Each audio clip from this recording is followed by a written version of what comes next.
예, 재무부동산학의 2회 5주차 두 번째 시간입니다. 첫 번째 시간에는 4주차 강의 내용을 복습을 해봤고요. 그리고 재무상태표 중에 이제 부채 대 자본에 대해서 이제 그 레버리지 비율이라고 하는 걸 가지고 이제 생각을 해봤었습니다. 자, 이번 시간에는 재무상태표 조금 더 나가고요, 마저 나가고요. 그리고 손익계산서로 넘어가가지고 손익계산서에 대한 일반적인 설명을 조금 드리고 끝내도록 하겠습니다. 자, 마찬가지로 강의안을 띄워놓고 시작을 하도록 하겠습니다. 그래서 세 번째 강의안이 있고요.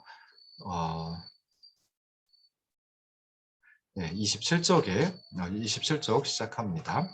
자, 시장가치와 장부가치라고 했을 때 어떤 자산의 진정한 가치는 이제 둘 중에 시장가치가 진정한 가치다라고 생각을 해볼 수 있습니다. 뭐 시장가치라고 하는 게 참 어떻게 보면 어떨 때 보면 좀 모호한 표현이긴 한데요. 그러니까 참 시장가치가 무엇이다라고 이렇게 사실 경제학에서도 시장가치가 무엇이다라고 하는 건 이 참 애매한 표현이긴 합니다. 그렇긴 하지만 일반적으로는 그 시장이 완전 경쟁 시장이다라고 하면 그때 형성되는 가격이 바로 이제 진정한 시장 가치다 뭐 이렇게 생각을 해볼 수 있는데요. 실제 현실에서 시장 가치 그러면은 그 자산을 실제로 매각했을 때 받을 수 있는 현금의 크기라고 이렇게 이제 표현을 하죠. 이렇게 생각하는 경우가 많이 있습니다. 근데 재무제표에 나와 있는 자산은 역사적인 원가를 표시를 하거든요. 그러니까 그때 자산을 구입했을 때 얼마를 주고 구입을 했는지 그걸 갖다 이제 역사적 원가라고 표현을 합니다. 그래서 일반적으로 자산은 역사적 원가로 표시를 하기 때문에 재무제표 중에 하나인 재무상태표에서도 자산 항목의 가치는 주로 이제 역사적 원가, 그걸 장부에 기록을 해놨기 때문에 장부가치라고 이제 표현을 하기도 하거든요. 그래서 재무상태표에서 왼쪽에 재무상태표 왼쪽에 있는 자산 항목의 가치는 일반적으로 이제 장부가치, 역사적 원가를 의미한다라고 생각해 볼 수 있습니다. 그러다 보니까 재무상태표에 나와 있는 자산의 가치는 자산의 실질적인 가치, 즉 다시 말해서 자산의 시장 가치를 의미하는 것은 아니다라고 생각을 해볼 수 있습니다.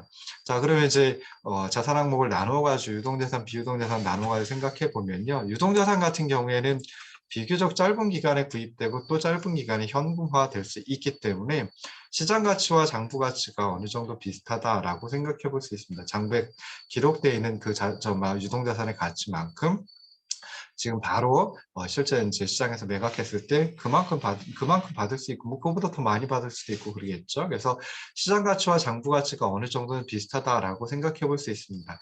그렇긴 하지만 유동자산 중에 어떤 유동자산 경우에는 시장 가치와 장부 가치가 다른 경우가 나타날 수 있습니다. 비유동자산 같으면 어떨까요? 비유동자산은 실제 시장 가치와 장부 가치가 상당히 다를 수 있습니다. 예를 들어 철도 회사에서 철도 부지를 구입해가지고 지금 소유하고 있다라고 생각을 해보자고요. 실제로 굉장히 많은 부지를 그 철도 회사가 가지고 있겠죠. 우리나라 같은 코레일이라든지 SRT라든지 있을 텐데요. 굉장히 많은 부지를 구입해서 소유하고 있다. 근데 뭐 한 50년 전에 구입해가 소유하고 있다. 그러면은 현재 부지의 가치는 실제 그 50년 전에 구입했을 때, 매입했을 때의 가치보다 훨씬 더 크다라고 생각해 볼 수 있습니다.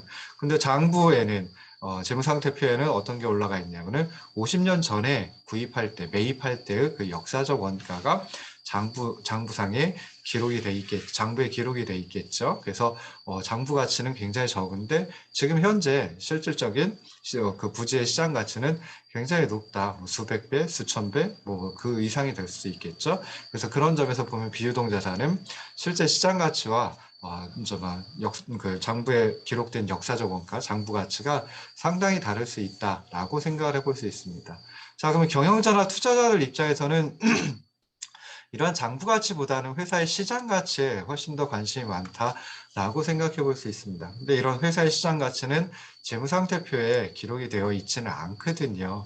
특히나 이제 훌륭한 경영진이라든지 브랜드 네임이라든지 숙련 노동자들의 가치 이런 것들은 재무상태표에 정확하게 나타나지 않을 수 있습니다. 그리고 또 재무상태표의 자산뿐만 아니라 자본도 재무상태표에 나와 있는 거랑 그리고 자본의 실제 시장 가치도 다를 수 있겠죠. 그래서 재무관리자 입장 또는 뭐 경영자나 투자자도 마찬가지겠지만은 자본의 장부 가치보다는 자본의 실제 시장 가치에 훨씬 더 큰 관심을 갖는다라고 생각을 해볼 수 있습니다. 그래서 자산 가치 또는 뭐 회사의 가치 뭐 이런 걸 얘기할 때는 일반적으로 시장 가치를 의미하고요.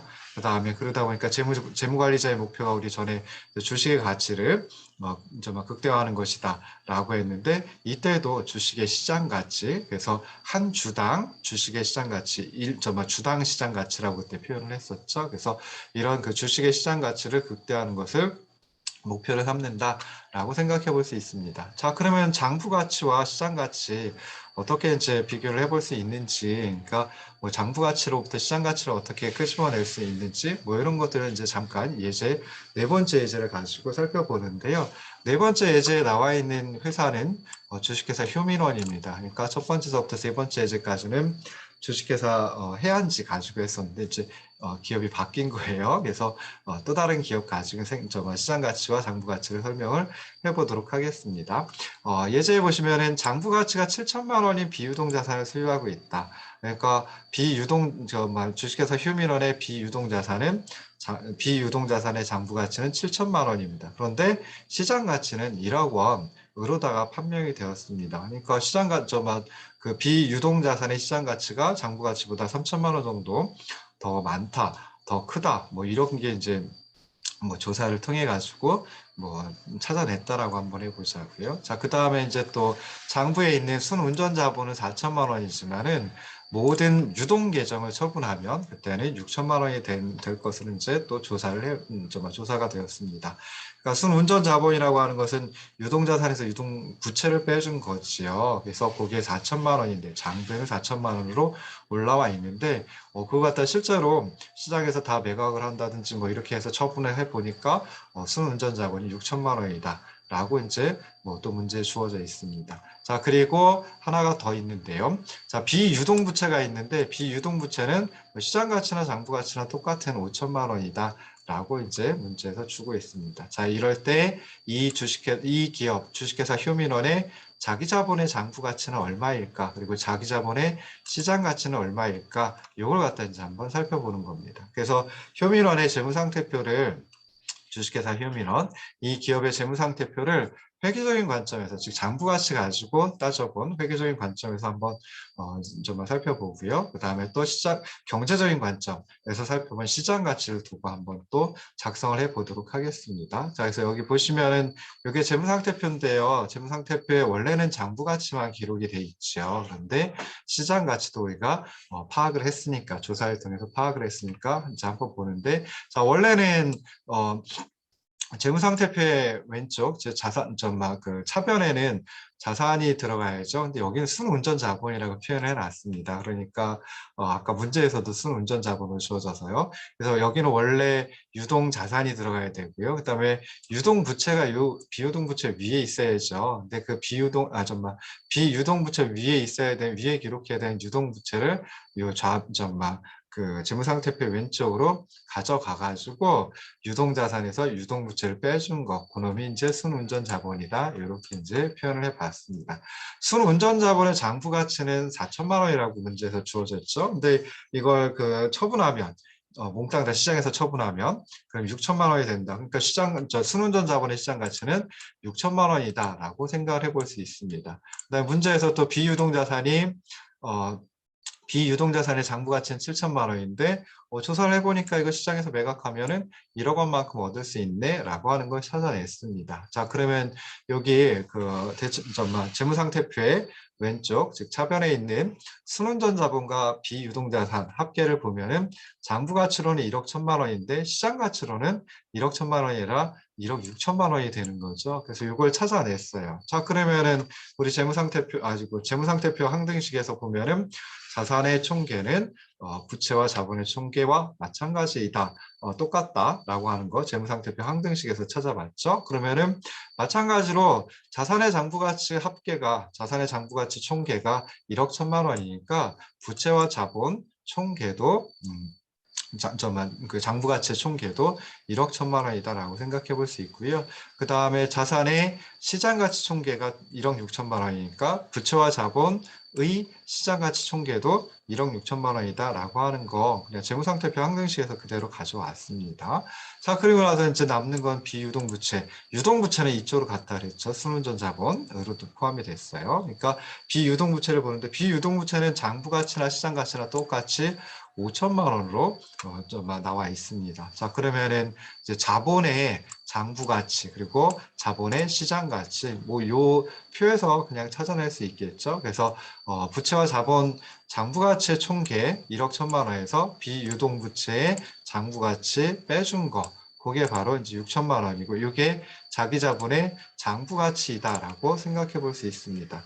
그리고 이제 자기 자본의 시장 가치는 부채와 자본의 시장 가치 총계 1억 6천만 원에서 비유동 부채의 시장 가치 5천만 원 빼준 거, 그러니까 1억 1천만 원이 되겠죠. 그래서 자기 자본의 시장 가치는 1억 1천만 원이다라고 하는 거, 이렇게 이제 찾아볼 수 있다라는 거죠. 그래서 자기 자본의 장부 가치는 6천만 원이지만 이거 시장에서 평가를 할 때는 그럴 때는 1억 1천만 원이다라고 생각을 하시면 좋을 듯 싶습니다. 자, 그래서 이렇게 해가지고 이제 재무상태표를 거의 다 살펴봤습니다. 사실은 이것보다 훨씬 더 세부적인 내용까지 들어가야 되는데요. 그 내용은 이제 회계원리 시간에 2학년 2학기에 듣긴 합니다. 그래서 회계원리 시간에 한 번 더 생각을 해보시고요. 재무부동산 전공이라면 회계원리 듣게 되는데 금융보험학 전공이라든지 경제학 전공 하시는 분들도 회계원리 정도는 들어보시면 좋을 것 같아요. 그래서 제가 금융보험학 전공의 회계원리 과목이 개설이 되는지는 잘 모르겠습니다. 근데 경제학 전공에서는 개설이 안 되는 걸로 알고 있거든요. 그러니까 우리 전공이나 아니면은 그 회계학 전공, 저쪽 경영학부의 회계학 전공이 있죠. 그래서 거기서 이제 회계원리를 들어보신다든지, 아니면은 아마 계열 교양 과목에도 회계원리가 있지 않나요? 잘 모르겠습니다. 그래서 경제학 인문, 경영학 인문 뭐 이런 과목이 있는데 회계원리까지 있는지 모르겠어요. 그래서 회계원리 과목을 꼭 들어보시고요. 그리고 나서 조금이라도 그 회계에 처리하는 거, 여기 나와 있는 또 재무제표만이라도 한번 재무제표 만들어내는 거. 그리고 재무제표 만들어내면 또 그 속에 여러 가지 항목 계정들이 있거든요. 그래서 그런 것들을 살펴보시면 좋을 듯 싶습니다. 일반적인 재무상태표는 이제 다음과 같은 형태로 되어 있습니다. 그래서 가상의 기업 주식회사 동의가 있는데요. 재무상태표를 2019년 거, 2020년 거 한꺼번에 이제 표현을 해봤습니다. 그래서 기준일은 재무상태표 작성 기준일은 2019년 12월 31일 그리고 2020년 건 2020년 12월 31일 해서 연말 기준으로 해가지고 이제 잡아봤고요. 그래서 보시면 2019년이든 2020년이든 이제 재무상태표의 왼쪽 차변에는 이제 자산 항목이 들어가 있는데 유동자산 처음에 나오고요. 그 다음에 비유동자산이 그 밑에 나옵니다. 여기 나와 있죠. 그래서 유동자산은 또 항목으로 나눠가지고 뭐 현금, 매출 채권, 재고자산 이 세 가지로 나누어서 생각을 해봤고 그 유동자산의 총계 여기다 이제 2019년, 2020년 해가지고 적어놨습니다. 그 비유동자산은 항목은 이렇게 나누어서 생각해 보지는 않고요. 그냥 비유동자산 전체적으로 해가지고 2019년 그리고 2020년 이렇다라고 하는 거 이제 한번 제시를 해봤습니다. 자, 그리고 이제 재무상태표 오른쪽에는 즉 대변에는 부채와 자본 항목들 갖다 쭉 열거를 해야 되겠죠. 그래서 먼저 나오는 게 유동부채가 나오고 그 다음에 비유동부채 그리고 자본 이런 순서로 나옵니다. 유동부채는 매입채무하고 미지급금 해가지고 두 가지 항목으로 구성되어 있다. 뭐 실제로 이거보다 더 많습니다. 근데 이 두 가지 해서 매입채무 같으면은 이제 원재료 같은 걸 이제 매입을 하고요. 그리고 나서 이제 대금을 지불하지 않은 상태인 겁니다. 그러니까 원재료를 외상으로 매입했다라고 생각을 하시면 되겠죠. 그러면은 외상이니까 이제 언젠가 갚아야 되고 그게 이제 채무가 됩니다. 그래서 그런 걸 갖다가 매입 채무라고 합니다. 그러니까 매출 채권은 내가 만든 상품을 외상으로 팔았다, 매각을 했다. 그래서 외상으로 팔았으니까 언젠가는 받아야 되겠죠. 그래서 매출 채권이라고 얘기를 하고, 매입 채무는 뭐 원재료 같은 거 매입을 했는데 내가 외상으로 매입을 했다. 언젠가는 갚아야 된다. 그래서 매입 채무 뭐 이렇게 얘기를 합니다. 미지급금은 지급해야 되는데 아직 지급하지 못한 그런 금액이 되겠죠. 그래서 그 둘을 합쳐가지고 유동부채 총계 이렇게 냈고요. 그다음 비유동부채도 여러 가지 항목이 있을 수 있는데 여기서는 그냥 뭉뚱그려가지고 비유동부채라고 했습니다. 자, 그다음에 자본 항목 같은, 그러니까 저막 재무상태표 오른쪽에 즉 대변에 자본 항목 같으면은 여기서 두 가지 자본금과 자본잉여금 그리고 이익잉여금 해가지고 두 가지로 이제 나누어 가지고 항목을 두 가지로 나누어 가지고 구성을 해봤어요. 그래서 그거는 요 이익잉여금이 나중에 손익계산서하고 연결이 되거든요. 이 항목이. 그래서 손익계산서에서 결국은 한 해 동안 열심히 영업 활동 해가지고 또 뭐 또 영업 외의 활동도 하고 그래서 경영 활동을 통해 가지고 이제 벌어들인 게 있죠. 그걸 당기순이익이라고 얘기를 하는데요. 당기순이익 중에 일부는 주주들에게 배당을 해주고 나머지 일부는 기업 내부에 유고를 하게 됩니다. 그래서 뭐 또 다른 투자에 활용을 한다든지 하게 되는데요. 그 당기순이익 중에 배당되지 않고 사내 유고된 거, 그게 이제 요 이익잉여금에 포함이 됩니다. 그래서 이익잉여금이 여기서 보시면은 30억 9천만 원, 30억 9천만 원, 이 차이가 30억 9천만 원이거든요. 그래서 30억 9천만 원 정도 이제 그 2019년하고 2020년에 차이가 나는데 이 소리는 이제 2020년 1년 동안 열심히 경영 활동을 해가지고 정말 기업 활동을 영위해가지고 얻게 되는 당기순이익 중에 배당하지 않고 남은 나머지 그걸 사내에 유보했다. 회사 그 기업 내부에 유보했다. 그게 이제 30억 9천만 원이라는 소리예요. 그래서 여기 이제 플러스 되는 그런 형태로 나타나게 됩니다. 자, 이제 우리가 재무상태표 조금 길게 생각을 해봤고요. 그 다음에는 이제 포괄손익계산서. 예전엔 그냥 손익계산서라고 얘기를 했었는데요. 뭐 요즘에는 이제 다른 연결 재무제표라든지 하는 걸 만들기 위해서 이제 포괄손익계산서라고 하는 이름을 이제 바꿨습니다. 그래서 포괄손익계산서라고 하는 것은 일정 기간 동안의 기업의 성과를 요약한 재무제표이다라고 생각을 하시면 좋을 듯 싶어요. 그래서 재무상태표 같으면은 일정 기간이라 특정 시점에서의 기업의 어떤 자산과 그 자산에 대한 청구권 요약해 놓은 표다라고 생각을 해볼 수 있는데요. 손익계산서는 일정 기간 동안 기업이 경영활동, 기업 활동을 해가지고 얻은 성과, 그 경영 성과를 요약해 놓은 재무제표이다라고 생각을 하시면 좋을 듯 싶습니다. 그래서 포괄손익계산서는 보통 1분기 또는 뭐 1년 동안의 기업 성과를 측정한다라고 생각하시면 되고요. 그래서 뭐 3달 또는 이제 1년 또는 이제 그 반기로 해가지고 손익계산서를 작성하는 경우도 있습니다. 그래서 뭐 앞에 1월서부터 6월까지 6개월, 그다음에 7월서부터 12월까지 또 6개월, 뭐 이렇게 이제 반기 손익계산서를 작성을 하고요. 그다음에 또 뭐 1년 동안의 손익계산서 작성을 하기도 하고 그럽니다. 자, 손익계산서에 나와 있는 등식은 얘는 항등식이라고 하기는 좀 이상하고요. 애매하고요. 항등식이라고 말할 수는 없습니다. 그렇긴 하지만 하나의 등식이 또 나오는데요. 수익에서 비용을 빼주는 게 바로 손익이다. 라고 하는 거, 요거 기억을 하시면 좋을 듯 싶습니다. 자, 손익이라고 하는 것은 손실과 이익을 합쳐서 얘기를 하는 거죠. 그래서 이익이 발생을 할 수도 있고 손실이 발생을 할 수 있습니다. 그래서 수익이 비용보다 크면 그럴 때 이제 이익이 발생하는 거죠. 그리고 수익이 비용보다 적으면 그때는 손실이 발생을 하는데 그 두 가지를 한꺼번에 그냥 손익이다. 라고 생각을 하시면 좋을 듯 싶어요. 자, 그러면 이제 하나 더 생각해 볼 수 있는 거 수익이라고 하는 것은 우리가 수익 그러면은 벌어들인 이익, 뭐 얻은 이익 뭐 이렇게 생각하기 쉬운데요. 회계학에서는 그렇지 않습니다. 수익은 매수 중에 들어오는 거고 비용은 매수 중에서 빠져나가는 거. 그래서 수익에서 비용을 빼준 게 그게 바로 이익이다. 또는 손실도 발생할 수 있으니까 손익이라고 한다라고 생각을 하시면 좋을 듯 싶습니다. 자, 포괄손익계산서에는 보통 회사의 주된 사업으로부터 발생하는 수익과 비용을 제일 먼저 기재를 하고요.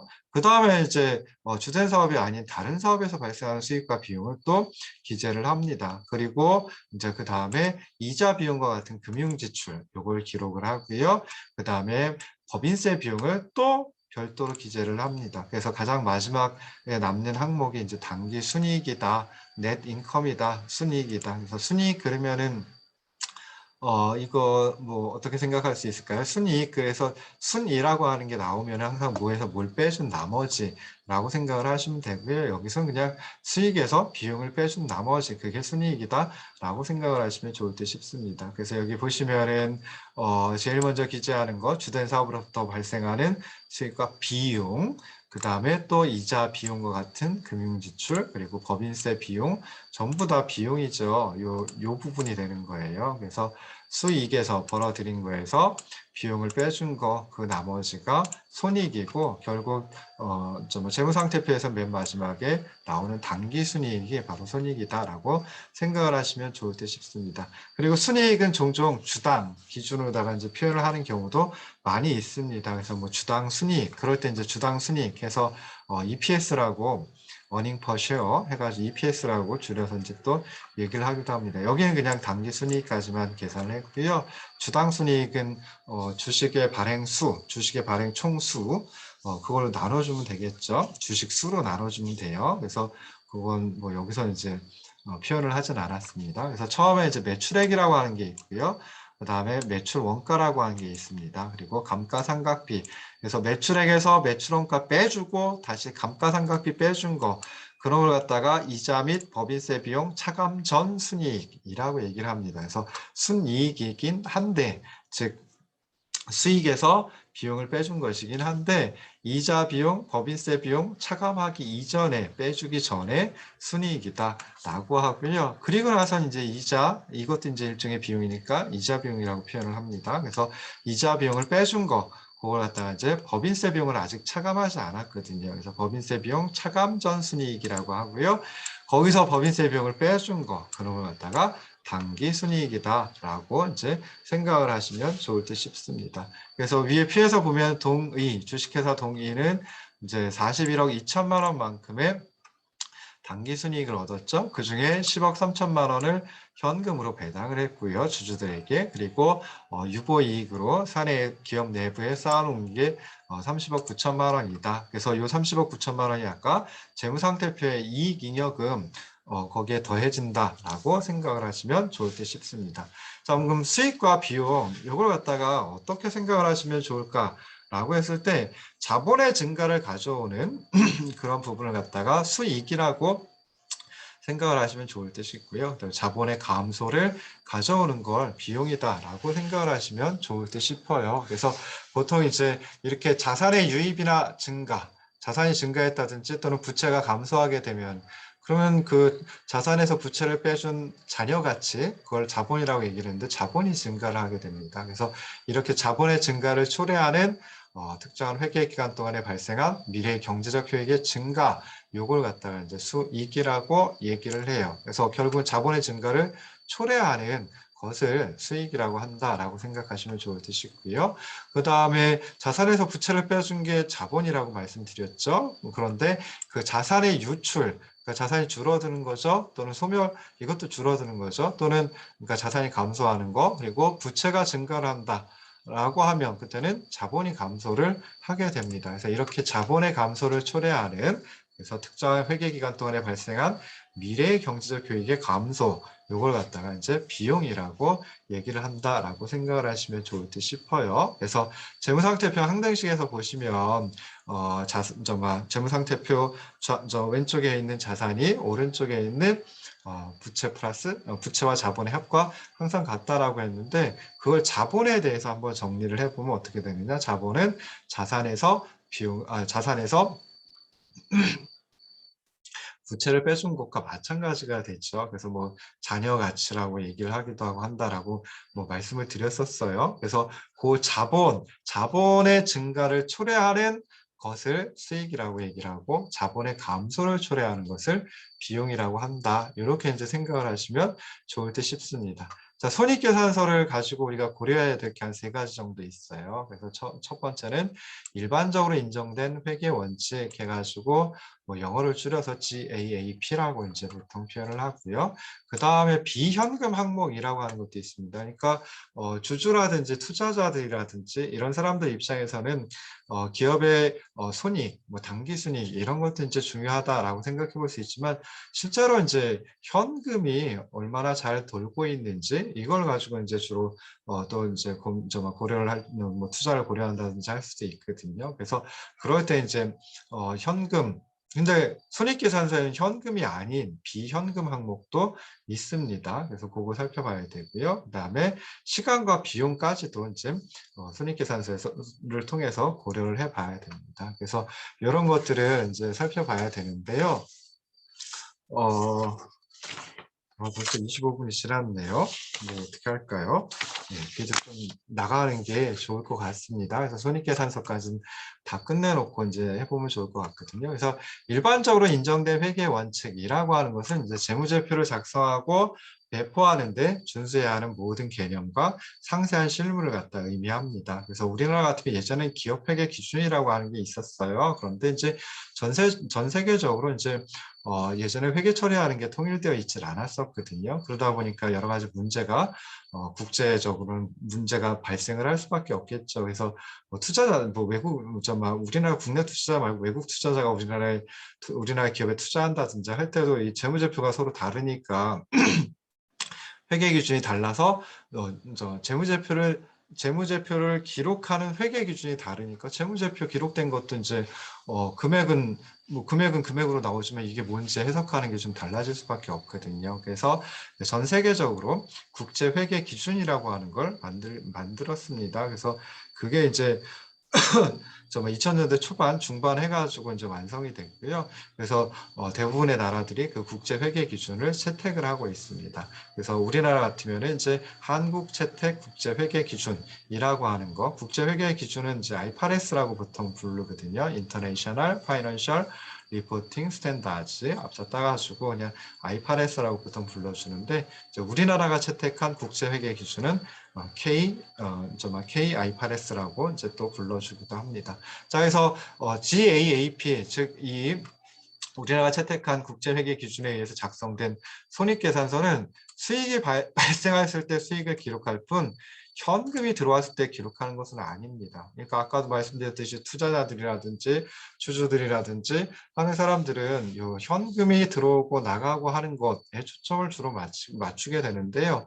근데 포괄손익계산서에서 수익이 발생했을 때는 수익이 발생해야지만 수익을 기록하지 거의 현금이 들어왔다라고 해서 수익으로 기록하는 것은 아니다라고 하는 거 생각을 해보셔야 됩니다. 그래서 일반적인 규정이 아까 말씀드렸던 GAAP에서 규정 2라고 하는 것이 발생주의 원칙을 따르고 있습니다. 그래서 발생주의 원칙이라고 하는 것은 이제 이익 과정이 실제로 완료가 되고 그 다음에 상품과 용역의 교환 가치가 알려지거나 확실히 결정되었을 때 그때 비로소 이제 수익으로 인식을 한다라는 거예요. 그래서 현금이 유입된다, 현금이 들어온다라고 해가지고 수익으로 계산하는 게 아니라 이게 실제로 그 이익을 만드는 과정이 완료가 됐을 때 그때 이제 수익으로 인식한다라고 생각을 하시면 좋을 듯 싶어요. 그래서 실제 이제 일반적으로 실무에서는 그 수익이 판매 시점에 인식이 됩니다. 그러니까 판매를 하면 이게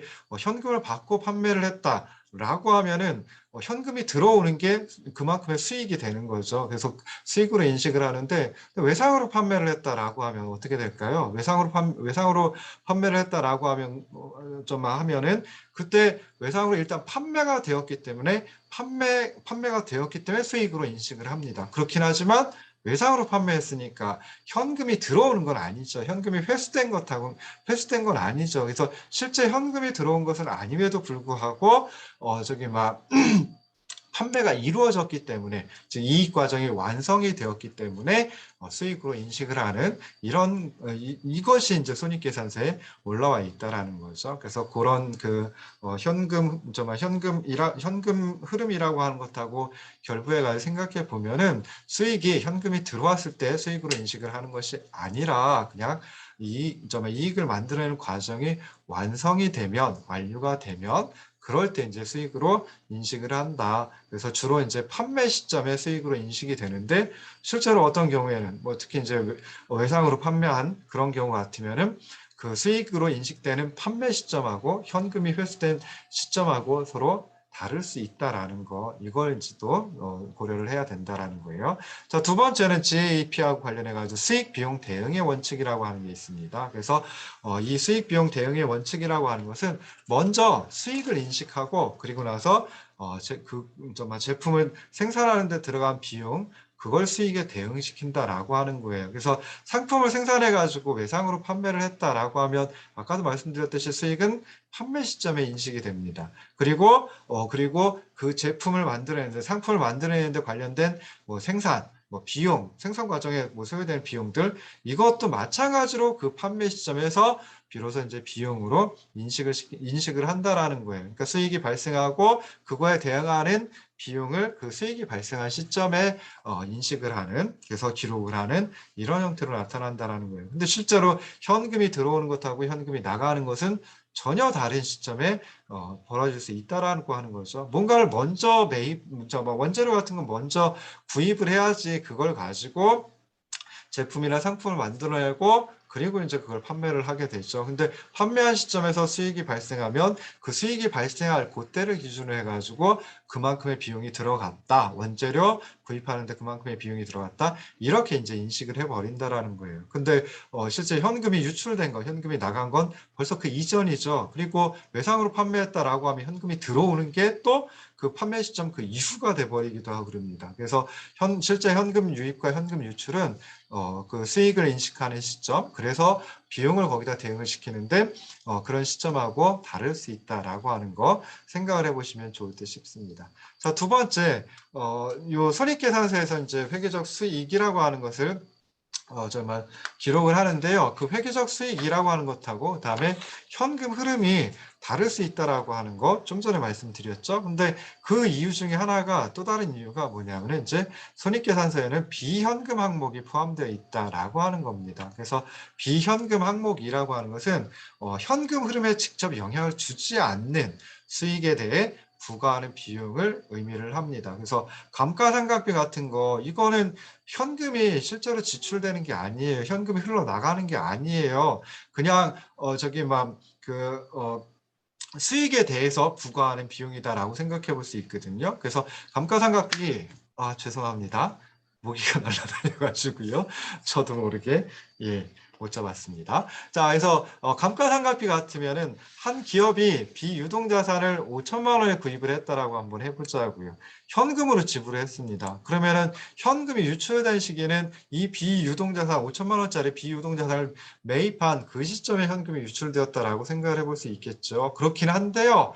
이걸 비용으로 처리할 때는 어떤 식으로 처리를 하냐면은 5천만 원의 자산, 만약에 5천만 원짜리 자산이 한 5년 정도 쓸 수 있는 그런 자산이다라고 한번 해보자고요. 그러면은 5년 동안 그 5천만 원의 비용을 갖다가 5년 동안 나누어서 손익계산서에 올려버립니다. 그러니까 뭐 예를 들어 가지고 5천만 원이니까 5천만 원 5년으로 나눠 가지고 뭐 정액법을 쓴다 그러면 매년 1,000만 원씩을 비용으로 이제 올려놓는다라는 거예요. 여기 감가상각비로 올려놓는다라고 하는 거예요. 그래서 1,000만 원이라고 하는 것은, 그러니까 매년 5년 동안 매년 감가상각비 1,000만 원이라고 하는 것은 이건 장부상에 올라가는 숫자일 뿐이지 현금 유출하고 같은 건 아닌 거죠. 그걸 다 합친 게 5년 동안 다 합치면 현금 유출 애초에 했던 거 5천만 원으로 같아지기는 해요. 그렇긴 하지만 이 1,000만 원의 감가상각이라고 하는 건 장부상의 숫자이지 현금이 유출된 그대로를 기록하는 것은 아니다. 그리고 실제 현금이 유출되는 것은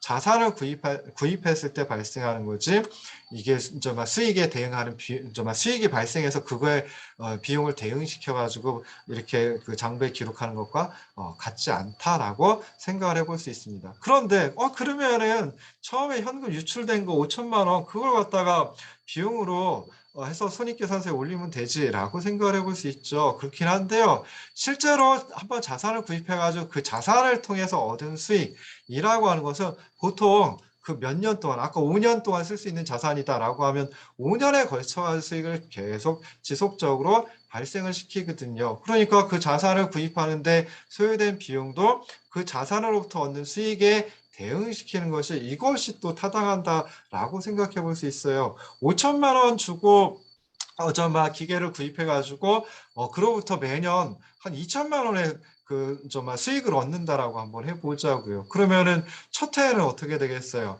그런데 그 5천만 원 전체를 갖다가 첫 해의 비용으로 인식했다라고 하면 첫 해 수익은 2천만 원인데, 그 자산과 관련된 수익이 2천만 원인데 그 자산을 구입하는데 소요된 비용 5천만 원을 해버리면은 이거 첫 해에는 어떻게 되겠어요? 순이익이, 그 자산과 관련된 순이익이 마이너스 3천만 원이 됩니다. 그러니까 손실이 발생한다라고 생각해 볼 수 있죠. 두 번째 해에는 뭐예요? 그렇게 하고 나서 두 번째 해에는 5천만 원 첫 번째 해 계상시켰으니까 장부에 올려놨으니까 두 번째 해에는 그 5천만 원 비용 들어간 거 그거 올려놓지 않겠죠. 그리고 수익이 2천만 원 들어와요. 그러면은 그때는 2천만 원 이익이 발생을 하는 거죠. 순이익이 발생을 하는 거예요. 여기서 말 그대로 이익이 발생을 하는 거예요. 세 번째에도 마찬가지로 2천만 원 이익이 발생하고, 네 번째에도 2천만 원 이익이 발생하고, 다섯 번째에도 2천만 원 이익이 발생해요. 이거 되게 뭔가 이상하죠. 첫 해에는 손실이 확 발생하고 두 번째에서부터는 이익이 발생을 하고, 이거 좀 뭔가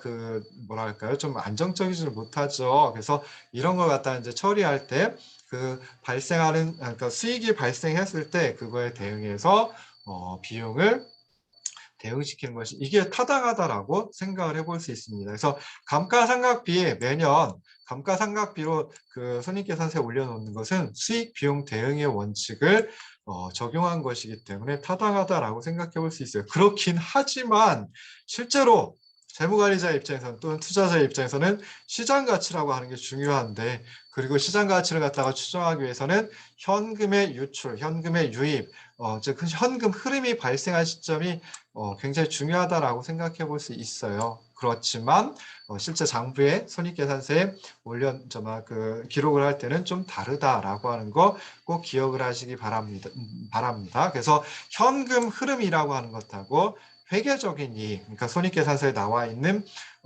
이익이라고 하는 것은, 순이익이라고 하는 것은 상당히 차이가 클 수도 있습니다. 그래서 재무관리자는 이런 비현금 항목, 그게 이제 손익계산서에 올라가게 되는데요. 그런 걸 정말 제외하면서 현금 흐름을 나름대로 분리시키는 방법을 알고 있으면 또 바람직하다. 이렇게 이제 생각을 해볼 수 있습니다. 자, 이제 마지막입니다. 자, 시간과 비용이라고 하는 것인데요. 자, 미래를 구분할 때 단기, 장기, 이렇게 구분하는 것이 필요할 때도 있어요. 그렇긴 한데, 이렇게 기간을 구분할 때 비용이 고정적인지 가변적인지 관련이 있다라고 생각해 볼 수 있습니다. 그래서 경제학에서는 단기 장기 나눌 때 제가 이렇게 나눈다 그랬죠. 그래서 어떤 하나의 생산 요소라도 고정 투입 요소가 존재하면, 그래서 고정 비용이라는 게 존재하면 그때를 단기라고 하고, 모든 생산 요소가 가변적이어가지고 고정 투입 요소가 존재하지 않으면 그때는 장기라고 한다라고 했죠. 그래서 그렇게 이제 나누기도 하고 그러는데요. 실제로 이제 단기, 장기 회계나 금융학이나 이런 데서 1년 기준으로 해가지고 나눈다라고 했잖아요. 그래서 그거하고 이제 조금 다른 의미입니다. 그래서 우리가 회계나 금융학에서 단기, 장기 나눌 때는 숏텀, 롱텀 이렇게 이제 표현을 하고요. 그다음에 경제학에서 얘기할 때 단기, 장기 나누는 건 숏런, 롱런 해가지고 뒤에 붙는 게 좀 달라요. 그래서 의미가 살짝 다르긴 합니다. 자, 그래서 장기적으로 봤을 때는 영업과 관련된 모든 비용이 가변적이라고 생각할 수 있어요. 그러니까 생산 요소 투입되는 생산 요소들이 전부 다 그 투입량을 바꿀 수 있는, 기업이 골라가지고 선택할 수 있는 그런 그렇다라고 생각해 볼 수 있는데, 그러니까 충분한 시간이 주어지면 자산, 비유동 자산이라고 하더라도 충분히 매각할 수 있죠. 그다음에 비유동 부채도 이제 상환을 할 수 있다. 이렇게 생각을 해볼 수 있습니다. 기간이 상대적으로 짧다라고 하면 그때는 어떤 비용은 고정 비용의 성격을 가질 수밖에 없어요. 그래서 재산세와 같은 비용, 이런 건 이제 고정 비용의 성격을 가지고 있어서 꼭 지불해야 되는 그런 비용이 되지만 단기에 있어서도 뭐 일용직 근로자에게 지급하는 임금, 이건 일용직 근로자를 얼마만큼 쓰느냐에 따라 가지고 달라질 수 있겠죠. 그다음에 공급업체에게 지급하는 금액, 이것도 이제 공급업체, 그러니까 원재료를 공급해주는 그 공급업체에 지급하는 금액은 원재료 얼마나 사용하느냐, 뭐 많이 사용하면 많이 지급해야 될 테고, 좀 적게 사용하면 원재료를 적게 사용하면 원재료 공급업체에게 적게 지급하면 돼요. 그래서 이런 것들이 여전히 가변적입니다. 그러면 그 노동의 투입량, 여기서 이제 일용직 근로자라 했으니까 일용직 근로자 쓰는 그 크기나 아니면은 원재료 쓰는 크기, 이런 것들을 변화시키면 그것에 지불하는 지출도 비용도 변동을 시킬 수 있죠. 그럼 결국 뭐예요? 일용직 근로자 적게 쓰고 그다음에 원재료 적게 쓰고 그러면 생산량이 줄어들 수밖에 없는 거죠. 또 생산량을 늘리려고 하면 어떻게 하면 되겠어요? 일용직 근로자 많이 쓰고 원재료 많이 쓰고 하면은 생산량 수준을 더 크게 할 수도 있고 뭐 그래요. 그래서 재무관리자에게는 이런 고정비용 그리고 가변비용 구분하는 게 굉장히 중요할 수 있습니다. 근데 손익계산서에는 손익계산서에 기록되는 건 이렇게 고정비용, 가변비용 나누어가지고 기록을 하는 것은 아니에요. 그래서 이렇게 구분해가지고 기록을 하면 참 좋을 텐데 그렇지는 않습니다. 그래서 손익계산서 작성하고 할 때, 그 회계 처리하고 할 때 그 실무에서는 비용을 생산비용과 기간비용 이렇게 이제 주로 구분을 하는 경향이 있습니다. 그래서 생산비용은 뭐 생산과 관련된 비용이 있죠. 그래서 원료비라든지 뭐 직접 노무비, 그러니까 이게 그 정말 노동자들에게 지급하는 임금이 될 테고요. 그다음에 생산과 관련된 간접비, 뭐 이런 것들이 이제 생산 비용에 포함되고, 그다음에 이제 포괄손익계산서에는 이게 매출 원가, 아까 매출액에서 매출원가하고 당기순이익, 아이고 죄송합니다. 매출액에서 매출원가와 감가상각비를 빼가지고 이자 및 법인세 비용 차감저 순이익을 찾아낸다라고 했었죠. 그래서 그때 이제 매출 원가로다가 이 생산 비용이 보고가 되고요. 그 속에는 고정 비용도 들어가고 또 가변 비용도 들어갈 수 있습니다. 자, 그다음에 기간 비용이라고 하는 것은 뭐 특정한 기간 동안에 발생하는 뭐 판매비, 관리비 뭐 이런 것들을 의미하는데요. 이런 기간 비용 중에 또 일부는 고정 비용의 그 고정 비용 성격을 가지고 있고 또 일부는 가변 비용 성격을 가지고 있어요. 그러다 보니까 손익계산서 가지고 이렇게 고정 비용, 가변 비용 나눠 가지고 고려하는 거 이거는 또 쉽지 않다라고 하는 것까지 손익계산서 관련해서 생각을 해보시면 좋을 듯 싶습니다. 좀 길게 나갔습니다. 중간에 끊기가 애매해가지고 손익계산서 전부 다 나갔어요. 좀 긴 시간 들어주셔서 고맙습니다. 고생하셨습니다.